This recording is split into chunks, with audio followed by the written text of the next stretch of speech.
حضرت ابن مسعود رضی اللہ تعالیٰ عنہ سے منقول ہے، ایک عبداللہ نامی راہب تھا، اس نے 60 سال اللہ کی بڑی بندگی کی،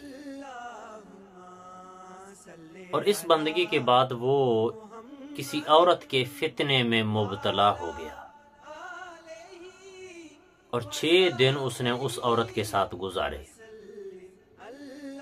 7ویں دن وہ بڑا شرمندہ ہوا اور اپنی پچھلی زندگی کو دیکھنے لگا اور توبہ کرنے کے لیے مسجد کی طرف چل نکلا۔ اس نے گھر سے اپنی روٹی بھی اٹھائی، تو جیسے وہ مسجد کے دروازے پر پہنچا تو اس نے دیکھا کہ 3 فقیر مسجد کے دروازے پر بیٹھے روٹی مانگ رہے۔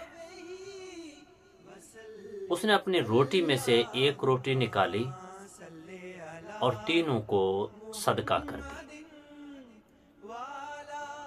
اب اس صدقے کے بعد اس کی موت واقع ہوئی۔ اس کے اعمال کا وزن کیا گیا تو 60 سال والی عبادت پر وہ 6 دن کے گناہ غالب آ گئے، یعنی کہ اس کی 60 سالہ عبادت کم پڑ گئی اور اس کے گناہوں کا وزن اتنا زیادہ ہو گیا تھا جو اس نے ان 6 دنوں میں صرف کیے تھے۔ پھر اللہ نے اس کے ان 6 دنوں کو اس ایک روٹی کے ساتھ تولا،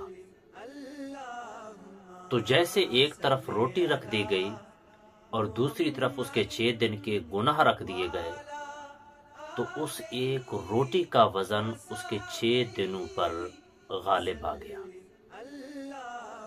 تو اپنی زندگی میں کبھی صدقہ کرنے سے نہ کترانا، ہمیشہ صدقہ کرتے رہا کریں۔